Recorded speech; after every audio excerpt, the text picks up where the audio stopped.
I was different. I didn't fit in. I still don't. But I'm proud of it now. And yeah, I got bullied. I got teased. I got tormented. I got physically abused, emotionally, mentally abused the whole time. So I had a distrust of people. I didn't like people. I didn't like authority.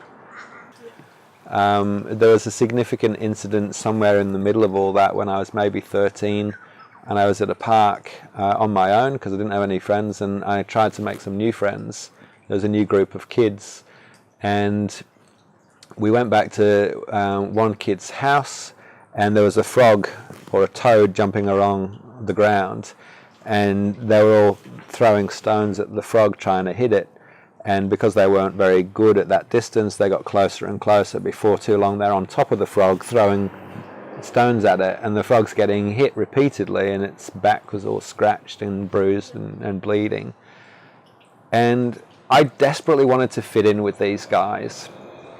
I desperately wanted to be accepted, but I didn't like what they were doing. And so in the space of that wanting to be accepted and not judged for being weird or different, I had to do what they were doing. And so I picked up a rock, but I picked up the biggest rock that I could find, or a brick. I think it was a house brick. And I slammed it so hard on the back of that frog because I wanted to kill it and put it out of its misery, because what they were doing was torturing it. And it was breaking my heart, but I couldn't show that.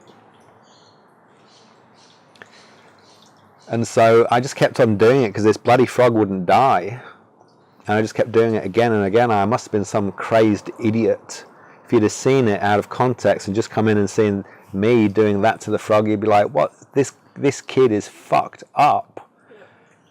Because all I wanted to do, I was hell-bent on destroying this frog to put it out of its misery and to save myself from being isolated yet again by a group of peers. So, and I've always carried that with me, that I didn't know what to do at the time.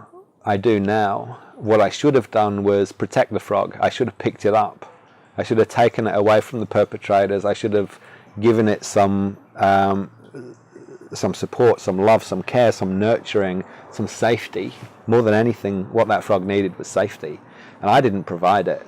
So I guess, coming full circle now at the age of 49, being at the working in a charity called Safe Haven, what we provide is safety for people that aren't being treated properly by somebody else. And it doesn't matter to me whether it's a woman or a man or a child or a cat or a dog or a frog. What matters to me is that we treat each other with kindness, and that when somebody isn't being treated with kindness, that we support them and we give them shelter, we give them safety, and we get them away from that might kill them, Yeah. So I guess that's why. That was a really long-winded way of answering the question, but that's why I do what I do, is because of that injustice of the way that we treat each other.